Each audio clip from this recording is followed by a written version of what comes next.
And to Jeremy's point earlier, we have well-worn paths in our head. We have songs that we know, and that's the direction we want to go. But choosing to go the other direction is a possibility, and it is harder. And don't get me wrong, it's a struggle, and there's been lots of tears. But it is simply a choice that you can make. You can choose to be happy. You can choose to be okay with frustration. You can choose to be okay with growth. But just doing the same song and dance because that's your comfort zone, there won't ever be any growth there. You'll never progress beyond where you are. Yeah.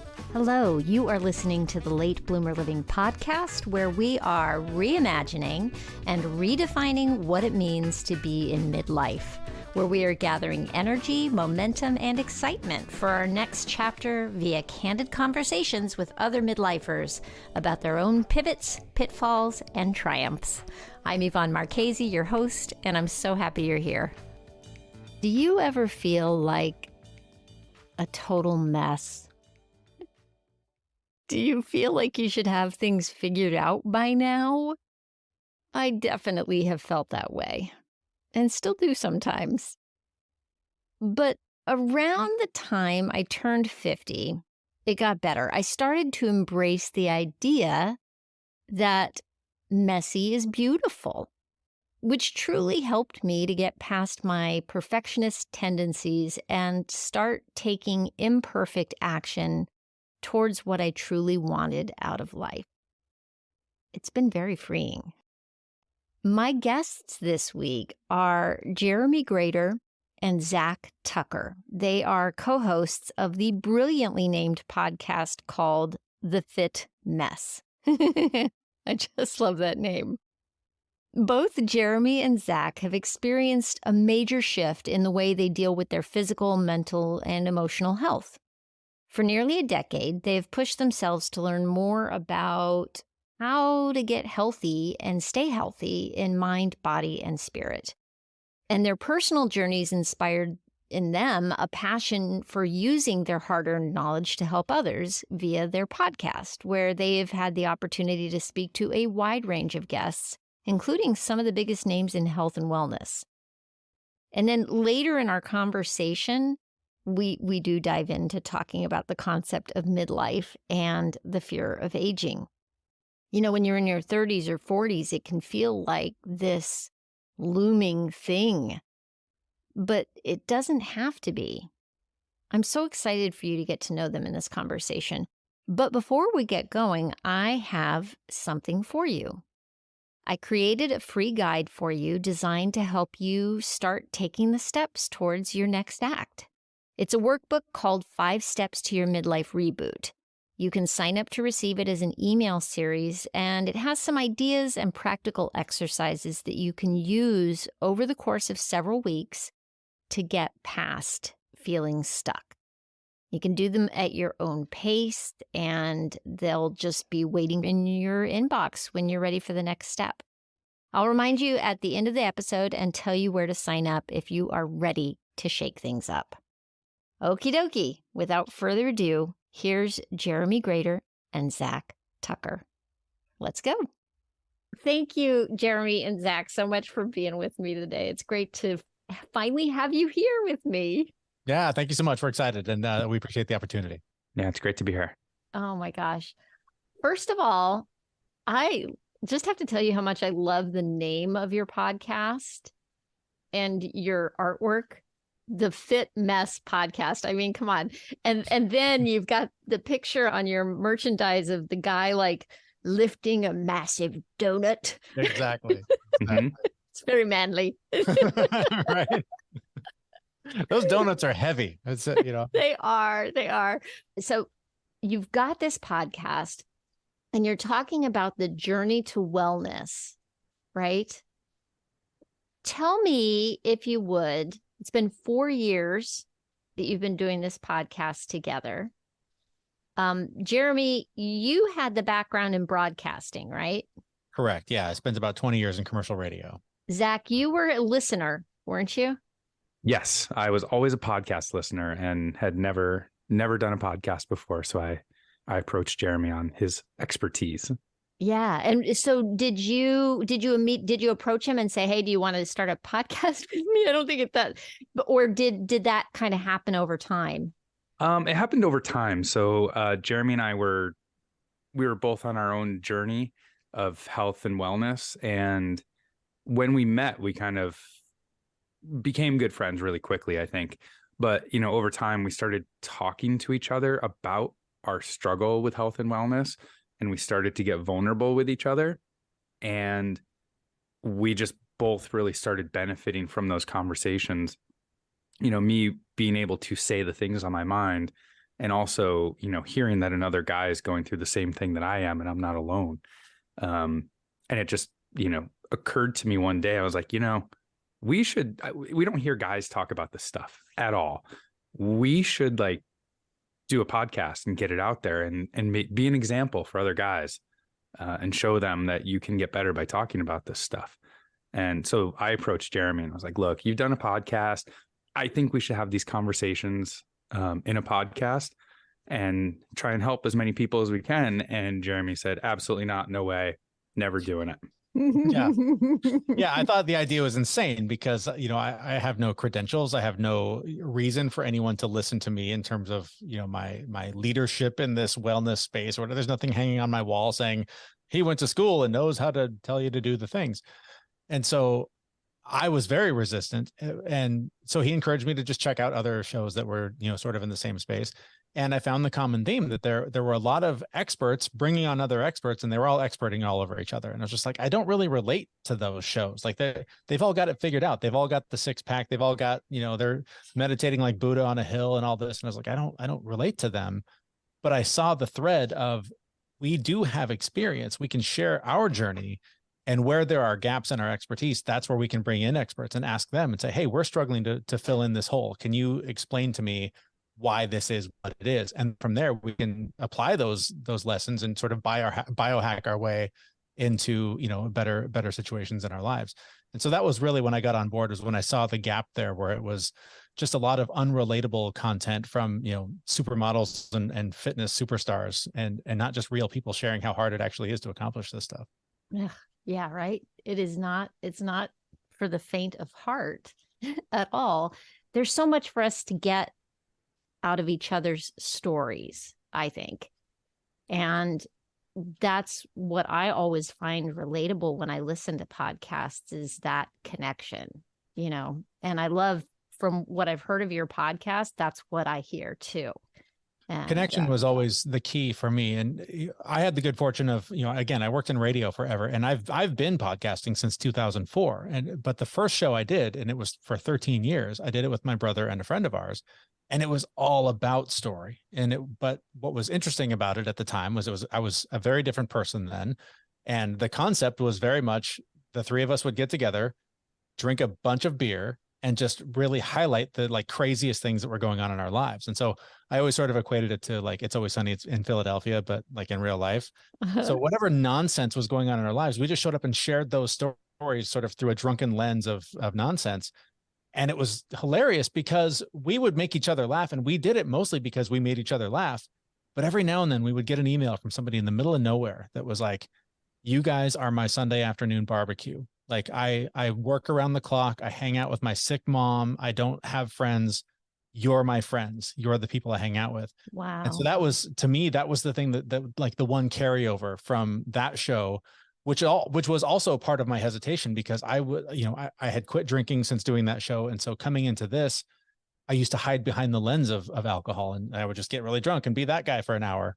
And so I was like, how do I be this authentic, like healing wounded guy and share that? But it was because of those emails, even those emails of that old show, where it was like, you are my support. You are helping me. You are making this less lonely, less painful. And so I wanted to still keep bringing that to people, because that, to me, that's one of the hardest parts of this, is how lonely it becomes when you start letting go of the things that are holding you back, shedding the people and the things you do just sort of because you have to, because it's sort of the life you built around it. All of a sudden it gets really isolating. And so if we can sort of help be that companion for somebody who's in the middle of that, like, I don't know where to turn, I don't know what to do, and, I don't have anybody to hear me or to relate to this. If we can be that for them, then, I consider a success. Wow.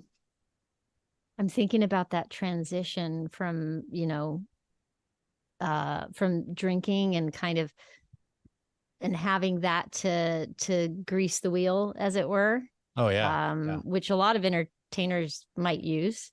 And then as you said, the healing wounded guy. I mean, I think it's so rare for men to come at a conversation from with that kind of vulnerability, and I applaud that. And um, I'm just feeling really blown away by that, actually. Yeah, it's something that I know for me personally took probably the better part of like 5 years to really adjust into and like be comfortable with it. Even up until last week, I was talking to a person about, vulnerability and like my feelings and like this person that I am now. And I was totally okay with it. And I actually recognized it in the moment that I was just like saying all these things, and the look in the other person's face, and it was another guy, was like a deer in headlights. He was just like, what is coming out of your mouth? You're not supposed to talk about that. That's no. But I was so comfortable with it and I didn't feel judged. And I was just like, whatever. I mean, if you're going to, it didn't bother me in any way, shape, or form. So like, I think there's a great amount of power in being able to talk like that and think like that. But don't get me wrong, it took a lot of years. It took a lot of feeling uncomfortable and a lot of, feeling like I wasn't a man or feeling vulnerable. And would you say the word that's coming to my mind is like reprogramming? Like, because it's not like you flip a switch and suddenly you're ready to talk. I mean, that's some hardwired stuff. It's very hardwired. And I think we had somebody on the show, and doing our show, like there's all these little bits and pieces that we pull from it that make our lives better. And we were talking to somebody, and Jeremy probably knows better than I do, but it really occurred to us during this one show that like all of these things that we're talking about, like I was so worried with being having feminine qualities and not being a man. And this one show really painted the picture of like, there's nothing, nothing of my manliness that's being taken away here. I am still a man. I can still change a tire. I can go shoot a gun if I want to. I don't. I can still go do all these manly things. We're just adding additional pieces on to be better human beings as a whole. And that was kind of the moment where I flipped from, I feel uncomfortable. I don't like this. My programming from an early age is telling me this is wrong, to it's all okay. But yeah, it doesn't switch overnight. It takes a long time, and it does require some reprogramming. But that was the key moment for me, was to realize I can still be a man and do all the manly things, but I'm going to add these other qualities on too, and see how it goes. Yeah, it can be a yes and, not an either or, right? I wonder, with the conversation that you were having, and the guy was kind of like the deer in the headlights, did that conversation, did you end up walking away from that conversation and he kind of was still like, whoa, what happened? Or did you find that maybe he started to open up to you a little bit, or how did that roll? Yeah, he did actually open up a little bit, because I could see he was a little bit uncomfortable with it. So I transitioned it into conversations about children and making sure that our children know how to deal with and process their emotions. And he had a young son who was actually having some emotional issues. So then he got really involved and he's like, well, by the end of it, he walked away going, I might have to read a little bit about this. It's interesting. But it's, talking to him about his emotions, he was not interested, but talking to him about his son's emotions, he was very interested. And I know for me, and I know for Jeremy, so many times we'll be reading a book. We both have daughters. So, we were never, little girls. So we don't know how to, raise a little girl. So we're reading books and doing all these things. And I know I'm always reading a book and going, Huh. Oh yeah, no, that's the thing for her. Okay, I can do. Wait a minute, that's me too. Yeah. Oh, it's not just her. That happened for me with the highly sensitive child. That was the first time that I remember that moment explicitly, like turning through the pages, trying to figure out why is she so sensitive? Maybe it's this. And page after page, I was like, okay, I'm not reading for her anymore. I just leveled up a little bit and figured out, oh, this is me. Oh my God. And I think to your point about reprogramming, that idea of being sensitive as a dude, as a guy, was always foreign, and you were told not to, don't feel the things, man up, rub some dirt on it, all the things. So it wasn't so much reprogramming as understanding my programming and understanding that like, this is how I'm supposed to, like, it's okay to feel this way. It's okay to talk about my feelings. It's not wrong. There's nothing inherently, not manly about having feelings or whatever. It was just this societal pressure of like, you're not supposed to do that. You're not supposed to feel that way. And you certainly don't talk about it. So it became, once we realized, and I think I had a similar situation to Zach, and that conversation he's talking about was episode 96 with Justin Baldoni from the Man Enough podcast. Yeah, just that idea that like, I'm not broken, the system is broken, and it doesn't have room for me. So now it's my job to make room for me and to take up space in this world and to make it okay for other guys to cry and to feel things and to say, hey, this sucks, this is hard, and I don't want to do this anymore. And just share that it's okay to have a full spectrum of emotions and be a complete human being and not just the robot we've been conditioned to be. Preach, brother. Seriously. Like, how much better would the world be if that was the way things are for everybody? Yeah. It's ridiculous that it's not. I don't get it. I don't understand. Like, I know I struggle as a dad with my kids when they're emotional because I want to fix it, right? Like that's dad's job, is to fix it. And so I think that maybe that's where some of it comes from, is that we have a lot of dads trying to fix their sons who are sad and crying. Oh, it's okay. Don't worry about it. Don't worry about it. It's okay. Rub it off. And it's okay. Don't worry about it. Instead of like just sitting with it and going like, yeah, that hurts. I get it. That sucks. I feel bad too. That makes me sad too. Yeah. Nobody ever did that for me. For certainly no men in my life were like, yeah, it's okay what you're feeling. Let's feel it. Like, let's just process that. Get that through now. Don't shove that down so that when you're 45, you're trying to share with other people that it's okay to have feelings and problems. Yeah. And it's not just dads doing it, I'll say either. As as a mom and as somebody who was the sensitive child, oh my goodness, I cry at the drop. I'm a crier. I get moved, I cry, it happens. It's, I'm not going to, I always keep tissues just in my reach for these conversations because I never know. Right. And my parents didn't know what to do with me.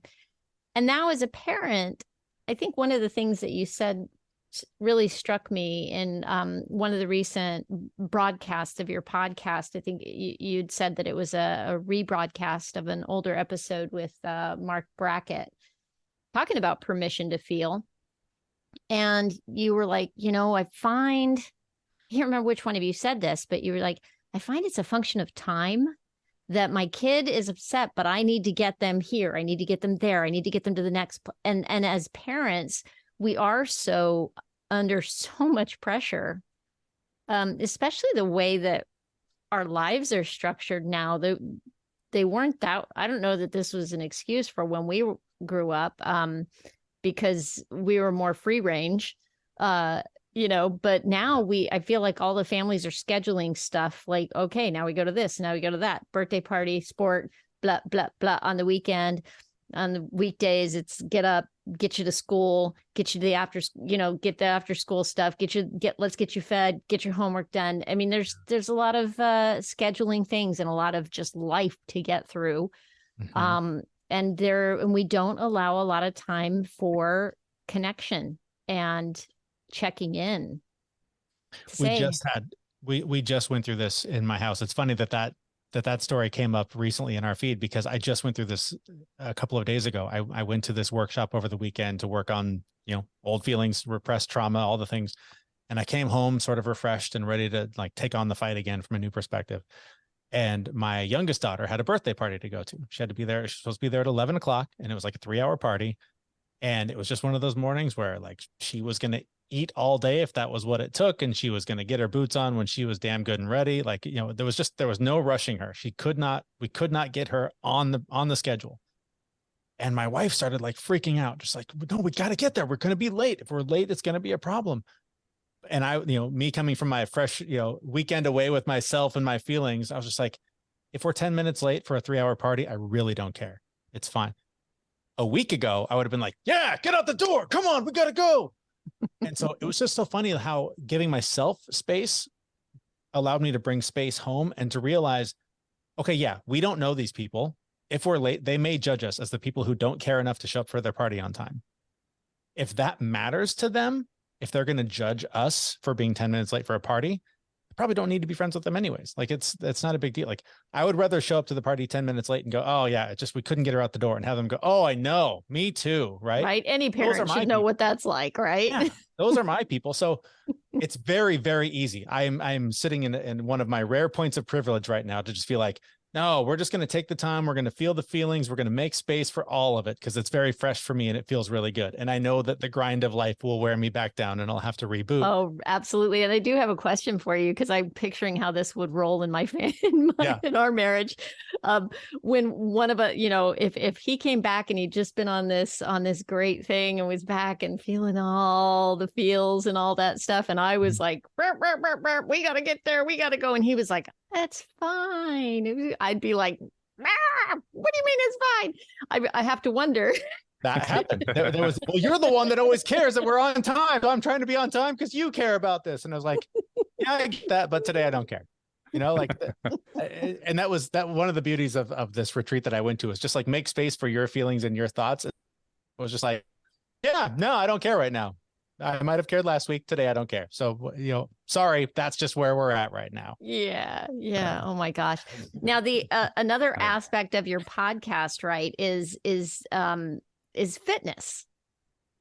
It's your fitness journey. I mean, that's part of what got you guys going, right? You each have fitness journeys that are as much about the physical fitness end of things as about the mental fitness. So do you guys want to talk about your journeys to where you are now in that space? Sure. So let's see, when I was 21, I'll just give you, here's the baseline of where I started. My first 20-ish years on the planet were pretty bad, traumatic childhood, access to lots and lots and lots of junk food, to the point where when I was 21, I was about 300 pounds, and I'm only, you know, about 6 foot. So 300 pounds on a 6 foot frame is a big dude. I smoked 2 packs of cigarettes a day, drank 2-liter Mountain Dew every day. My best friend was a manager at a local McDonald's, so I ate there for lunch and dinner every single day because it was free, and I was a broke college student. Played video games all day, like just super, super poor physical health on top of, you know, 20 years of, you know, mental health issues that, you know, got me to that place. And my first job that I got out of college, I didn't want them to know I smoked. So I went to the interview without smoking, and I didn't smell like smoke, and I got the job. And my very first day of work, my boss looked at me and went, "Oh, you smoke? I would have never hired you." So regardless of like my qualifications, like that was something that he felt was a distinguishing characteristic. Wow. And so I decided to quit and went through that, which was probably one of the hardest things I've ever done. And then there was this race that they were going to run at my job. And I was like, oh, I get to leave work early, like on a random summer day. I all I have to do is go run a 5K. I can do that. And then, so I signed up for it, and then realized 5K was, you know, 3.1 miles, and immediately regretted it. Just, it was a bad moment. And I went to the local YMCA where they had an indoor track where 9 laps was a mile. And I barely got around 1 lap. So 1/9 of a mile. And like I was on the ground heaving, almost ready to throw up. But I wanted my early released from work in the summer. So I kept doing it every single night. Finally, I got 1 lap and 2 laps and a mile and 2 miles. And 6 months later, this was after the race, for Christmas, I got one of those runner's belts that has like 2 little water bottles on it and a spot for gels. I was like, why am I getting this? This is for runners. And then I realized like I just ran a half marathon. I lost a ton of weight. Like I just like fell in love with running. And then it was just on to the next thing. It was bike riding, and like, oh, well, what about the stuff I'm putting in my face? Well, maybe I should, eat better fuel so I can run longer. And like, and eventually I hurt my knee and I started moving over to like weightlifting and workout programs like that. But I mean, that was 20 years ago I started this. And like now today I'm like, 200 pounds. I go to the gym pretty much every day. I go to yoga 4 or 5 times a week. I eat really well. And I really, really value my health today because of the journey that I've had to go through. People who've been fit their entire lives, I give them a lot of credit for being fit their whole lives or being athletic their whole lives. But because I know what it's like to be on the other side, like I know I can't have an off day. I know I have to keep this up. And now like my physical exercise is actually the absolute baseline foundation for my mental health. Like if I'm not doing those things, my mental health goes awry. It's very interesting. Oh, they are tied. Yeah.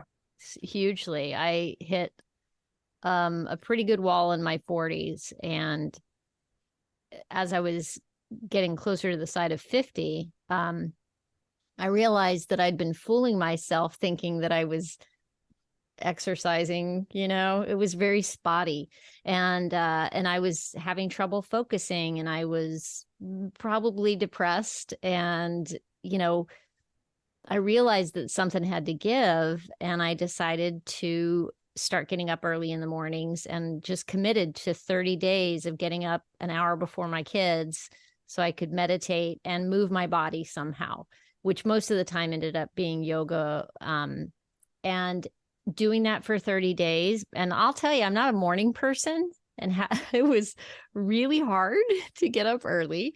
Especially because I was staying up too late working on photo stuff. And then I realized, oh, I'm going to have to go to bed earlier. Right. And it's funny, I started to get this energy after a couple of weeks, and then really started feeling better. And when I knew that the difference was really significant was when I went to wake up my son one morning. It was, I'm going to guess 10 or 11, and had no idea what I was doing, by the way. I went to wake him up for school and sat down on the side of his bed, and he randomly said, "You seem happier, Mom." Mm-hmm. And I just was like, oh, so wow. Yeah. That was everything I ever needed to know, that this is what needed to happen. If you didn't have a why before, you did right then, right? Absolutely. Absolutely. So Jeremy. Yeah. Well, you had a problem with your knee, I think, that started you. Yeah, mine, it was the dumbest, speaking of kids, I had a brand new baby, and, the Amazon grocery guy showed up at 6 a.m. and knocked on the door, and got the dog barking. And if you're a parent of a newborn, the last thing you need is the dog barking to wake up the kid. So I roll out of bed to try and shut him up as quickly as possible. And as soon as I put my foot down, I stepped wrong. I don't know what I did. Literally getting out of bed, I hurt me. I collapsed to the ground. I couldn't put weight on it. It was one of the most painful things I've ever done. And still don't know what it was, right? I went through a bunch of different, scans and doctors, and everybody was just like, it's probably some nerve thing. We can't pinpoint it. And so we'll just have to go through physical therapy. My physical therapist is the one that, once she knew what happened there, and I told her about, sort of family history with knee issues, she was like, well, unless you want to be like everyone else in your family and replace your knees, you better get on a bike. And so I laughed at that and thought, well, that's ridiculous. Who rides a bike? I'm, 35 or whatever I was. And I went and whined on my brother about it, because that's what I did back then, is complain to him about everything. And he was like, dummy, you just have to be the weird guy that rides his bike to work every day. Like it's no more time. Just stop riding the bus and start riding a bike. And for whatever reason, he that moment, at that time, it connected with me. And literally, as he said it, I became that guy. And I was like, yeah, I could do that. That's easy enough. And so I bought some used bike on Craigslist, and within a week I was riding to work every day.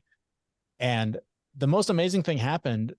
The more I rode that bike and the more that I had to dodge cars and street lights and pedestrians and all the things, I realized that I was falling in love with being present and just really being in the moment. I was finding so much peace because instead of worrying about the stupid thing I said last night or the last time I got drunk and, was embarrassed about whatever, my behavior was, or worrying about what was going to happen at work the next day or when I got there and everybody was going to be in a bad mood, I was just there in that moment, surviving the city streets of Seattle on my bike. And I just was like, I need more of this. Like, I need to bring this into the rest of my life because this is where I feel the most at peace. And so I ended up finding a therapist who taught me all about meditation and Dharma and all of that. And it was just amazing because the more that I brought it into my life, the more that I realized that there was just a lot of things in my life that were getting in the way of progress. So it wasn't even so much that I needed to make additions to my life as much as I needed to clear away the clutter and allow space to really connect with myself and hear the answers from within to find what I needed. And a lot of it is just like what you described, right? Like I just decided to start getting up earlier and meditating in the morning and moving my body. And then I realized I needed to go to bed earlier. And it's just when you open one door on this path, you find 3 on the other side. You pick one on the other side of that or 5, and you pick one on the other side of that or 10. And they just keep building. And so many of us are afraid to open that first door because we don't want to change, right? We're comfortable with our misery. We're comfortable with being the victim. We're comfortable with our trauma and feeling the way we feel all the time because it's the song we know. It's the one that we were taught when we were a kid. And we can play the hell out of being depressed. We're really good at it. But learning the happy song, that's a different lesson. I don't know how to do that. I don't even know what that feels like. I'm just going to play the song that I know. And so when you start down this path, it's learning the new song and you suck at it for a long time. And then eventually you start to realize, like, oh, I'm getting the rhythm of this. This makes sense. Oh, what else can I do? What other song can I learn? And it just completely changes your life. And so many of us, again, getting back to the point of being relatable, we look at TikTok, we look at Instagram, we look at these people that have these amazing lives and I'm going to get up at 4 a.m. and I'm going to meditate and I'm going to do yoga and then I'm going to run 6 miles and then I'm only going to eat kale and celery and then I'm going to and you just can't do all of it at once. You have to pick one little thing, do that until you don't have to think about it and then try something else. Do that until you don't have to think about it. And eventually, rather than looking at this big list of things you're going to change and failing at all of them, you do those one things at a time. And you look back in 6 months and go, man, look how far I've come. Look back 5 years. Look how far I've come. 10 years. Look how far I've come. What do they say? That's the secret sauce. You overestimate what you can do in a year and underestimate what you can do in 10. Is that the way that goes? But it's something like that. I think you're something close. like that. But it's like, I mean, it's just one little change can affect so much from there. Yeah. I mean, I feel unrecognizable from where I was when I started on this journey. Mm-hmm. And because the taking care of myself led me to start feeling hopeful about the next 20 or 30 years of my life because suddenly I had energy and was feeling better and thought, wow, 20 years, if I'm going to be 50 and I probably will live to my 80s, that's like a lifetime. So what am I going to do? What could I do? And then I started to get excited, and that's when I started to get excited is when I realized what trash talk I had been feeding myself about getting older and about what that meant. And that it was just completely limiting me from doing anything that I wanted to do. I really felt like I was done, that it was all over. And what am I going to do from here? I think to some degree, parents go through that. I don't know if it's disproportionately. Speaking on behalf of myself as a parent, you get really invisible to the world when you have kids because all of a sudden it's the kid's birthday party. It's the kid's trip to whatever. Your vacation is to Disneyland instead of, London or whatever it is because it's about the kids. Like it's really easy to fall into that trap of I don't matter anymore. It's all about them. But you really, I think, don't do them any favors by focusing solely on them, because you're not showing them the example. You're not showing them that I matter, so that when you're in this position, you still matter. Oh, This is something such a that good is, point. I'm still struggling with this now. There are things that my parents said about themselves when I was a kid that have been the voice in my head for my entire life. And I'm only recently realizing that like a lot of these beliefs that I have are things I heard my parents saying about themselves, and they're repeating them now. And so I'm like, oh my God, I thought I was just broken inside, but it turns out that's something I've been hearing. And so it's just drilled into my head that that's reality. And so we really need to, we use this analogy on the show all the time, but it's the champagne fountain, right? Like, you have to fill that glass at the top so that it overflows so much that everyone gets to celebrate with a full glass, rather than pouring from the bottom. I mean, we always hear the oxygen mask on the plane analogy, or whatever analogy you need. I like the celebratory nature of the champagne fountain, even though I don't drink anymore. I haven't heard But I the just like champagne that one analogy. before, but I like it. I love it because it's a celebration. And the more that you try and fill that tower up from the bottom, by the time you get to the top, you're going to realize there isn't enough left. And I'm not going to be able to enjoy this as much as everybody else. But if you start from the top, everybody gets their fill and everybody has a great time at the party. Yeah. What you just said is just resounding for me oh so loudly, that my kids are a huge reason why I'm trying to live my life the way I am now, because I do want to be that example for them. And now that's expanded out beyond my kids in wanting to be an example for people who are younger, who are, ageism is just all around us, and we absorb it, and pretty soon we're victimizing ourselves with it before you know it. I don't. Yeah. At what point do you guys, I feel like midlife is this gigantic swath of time and is relative to your life experience and who you are. At what point did you self-identify as midlife, would you say? I don't actually think I have yet, personally. Yeah. Do you mind if I ask how old you are, Zach? I'm 43. Cool. Yeah, I totally get that.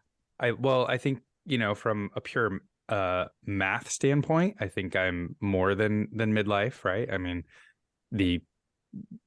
I suspect, I use my dad as kind of my gauge. He died when he was 74. So like, I guess theoretically, I'm definitely past midlife. You're well over the hill. Over the hill. I am.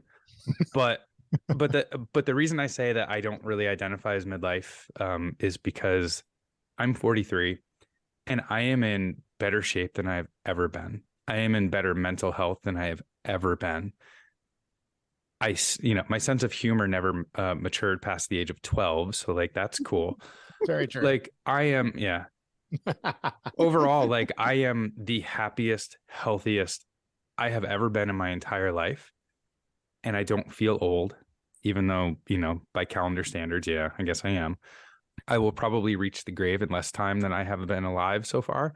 But, I don't feel like that. And I'm just enjoying every single day. And honestly, I wake up every morning, my feet hit the ground and it gets better every single day, but my feet hit the ground and I just have this like amazement and wow of I get to be alive again today. And this gratitude for just waking up.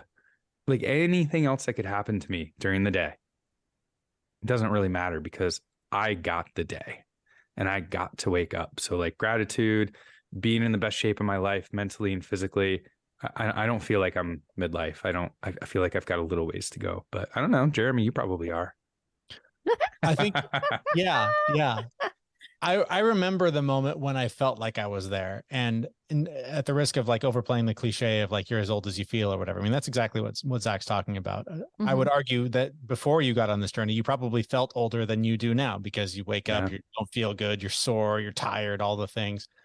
I remember there was one day when I was still in my corporate job, and there was a colleague, same point in life, dad, like relatively new dad, and he was pretty heavy, like a kind of overweight, like sort of your typical, like, late 30s, 40 something dad who just had kind of let himself go because he's tired and it's, being a dad's exhausting and work is hard and all that.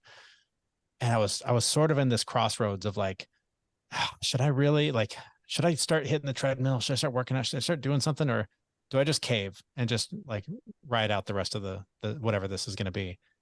And I remember seeing him and feeling like, well, he's like that. So maybe he's right. Maybe that's the way to go. Maybe you just kind of give up and go through the motions and just see what's left of this life.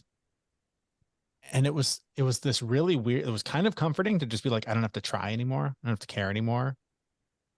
But it was also sort of the point where I snapped out of it and was just like, wait, no, I've still got like, I'm not even halfway there. Like there's still time. It's not too late for me. And that was around, I think, the time that I started biking and doing things. And I don't know that the two were necessarily like, it was like this conscious, like, that's it, I'm taking my life back. But I think there was this weird realization of like, no, I don't have to quit. I don't have to give up. But that was the point where I did feel like, okay, I'm dad. I'm just going to coast and whatever. I do feel better now. I still like, most days I wake up, I'm kind of groggy and tired. I don't want to get up earlier than my kids. Some days I do, some days I don't. They're not all perfect. That's one thing I want people to take away from this, is that like, it's better, but it's by no means rainbows and lollipops and unicorns. Like this is a struggle that we struggle with until the grave and whatever is after. Like, so I guess my point is, if you want better in your life, this is something that I've been leaning into more myself, is just trying to find goals that I will never reach so that I can let go of needing to reach them and enjoy working toward them. Because if I let go of the fact that I'll never reach them, I don't have to be disappointed every day until I get there. It doesn't have to be this constant battle of, oh, I haven't lost 20 pounds yet. I'm still miserable. Once I hit 20 pounds, then I'll feel better. Because you don't, right? You hit that mark, whatever that goal is, you feel better for 5 seconds. And then you're like, oh, wait, no, I'm still, in a lot of pain and struggling. And this is all still really hard. So it's more about like, what are the little steps I can do? What are the small wins along the way toward whatever the grand scheme is? And I'm very fortunate. I'm very much living a life of design. I spent the last year and a half literally building to where I am now, to where for the first time in my life, I can go, wow, I accomplished things I didn't think were possible. What else can I do? And I don't know the answer right now. But that's kind of where I'm at, is because I set this sort of unattainable, ridiculous goal. I just started taking steps toward it, and it happened. That's not going to happen for everybody, but it's so much more rewarding to check off those little wins, like just the simple little things that you do every day to get there, than to just have, until I get there, I'm not going to be happy. So I think kind of the wilder and more unrealistic your goal, the less you're going to have to worry about midlife or age or whatever, social construct you're fighting against. Just do what you can do every day to get toward that thing you're trying to accomplish, and focus less on accomplishing it and accomplishing the things that are going to get you closer. Yeah, absolutely. I'm interested, Zach, in your take on this, and that you don't feel like you're midlife because you feel too good to be midlife. And the funny thing is I think that is the idea that we have been fed, that we have all absorbed, is that aging means decline. Aging means all this. And my question is does it have to mean that? Does it have to mean that you have less energy, or can you keep that going by putting yourself in situations where you're a beginner and you're learning something new and you've got the butterflies in your stomach and it's exciting? And I do think that the fountain of youth is tied to trying new things that you want to do and sucking at them for a while and just kind of being humble enough to say, okay, I'm going to try this thing, and being willing to just not be good at something. I think we protect ourselves as we get older because we want to look like we have our stuff together. We want to look like we figured it out. And maybe if we let go of that a little bit, then the child that's in there that wants to explore and have some fun actually gets to come out and play a little more. Absolutely. Yeah, I've got like a little story, and I'm gonna like pat myself on the back the whole time. But I do a lot. So like I do a lot of side projects. So I have all these things that I do. And there's, a couple of times I've talked to somebody and they're like, "Oh, you do this full time. Oh, and you do a podcast. Oh, and you've got this other side project. Oh, and this other side project." And they're like, how do you like do all that? Like you've accomplished a lot. And here's the back patting part. Like I have accomplished a lot in my life, and I do have a lot of interests. And Jeremy will tell you, I'm a yoga teacher. I like did my MBA in, I don't know what, 6-7 months or something like that. Like just lots of things. That's crazy. Sorry. What? That's amazing. It's a 2-year program, and it was kind of self-paced, and I just kind of just went through it really quick. But I say all of this because like I've got all these experiences. I've got all these things under my belt, and I'm good at a lot of things because I'm okay sucking at it. I'm okay with going, I don't know anything about this. Oh, I tried, didn't work. Means I try again. I've gotten very, very used to that feeling of not knowing what I'm doing it anyway, and then getting kind of good at it. And I got to tell you, like, it has been life-changing for me. Like my career, like took off because of that. So every time there was something at work where somebody's like, we don't have people for that. Nobody knows how to do that. We don't have money for contractors. It always landed in my plate because everyone would say, oh, he'll be able to figure it out. And again, Jeremy's going to pull the episode number out, but we talked to a woman, years ago at this point. And I think the title of the book was It's Okay to Suck at Something. Was that the title of the book, Jeremy? I'm double checking. But the whole point of the book was really just to embrace that and be comfortable with it. Because when you're frustrated, when you don't know what you're doing and you're still doing it anyway, that's the golden moment. Like you get so much out of that. You learn how to grow as a human being, and you're just absorbing all that information, and your brain is rewiring in certain ways. So I love that moment of being frustrated and I choose to love that moment of being frustrated. And I think that's where a lot of people go in two different directions. So when you're in a moment where you have to do something, you don't know what it is, and you're kind of, you're feeling anxiety and depression that you don't know how to do it, just switch one word. Instead of I have to do this, you switch one word. I get to do this. I do that all the time. It's like magic, man. Changes the whole thing. It is like magic, right? Yeah. And it's just a choice in your head. And I think that took me a long time to realize that, like, being happy or sad, being frustrated or okay with progress, that's just a choice in your head. And to Jeremy's point earlier, we have well-worn paths in our head. We have songs that we know, and that's the direction we want to go. But choosing to go the other direction is a possibility, and it is harder. And don't get me wrong, it's a struggle, and there's been lots of tears. But it is simply a choice that you can make. You can choose to be happy. You can choose to be okay with frustration. You can choose to be okay with growth. But just doing the same song and dance because that's your comfort zone, there won't ever be any growth there. You'll never progress beyond where you are. Yeah, it's like being The Walking Dead, as far as I'm concerned. I just started watching that. I cannot believe I've waited this long.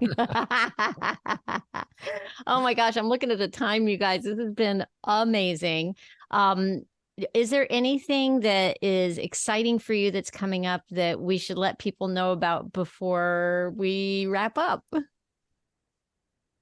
I think it's always the next episode, right? You can find it at thefitmess.com. We mentioned a couple of them here. The one Zach was just talking about was with an author, Karen Rinaldi. It was our 15th episode. Her book is It's Great to Suck at Something. That's why I forgot it was number 15. We're on like 154 or 5 or something now. So I feel like I might have actually listened to that one. That's so funny. Is she hilarious?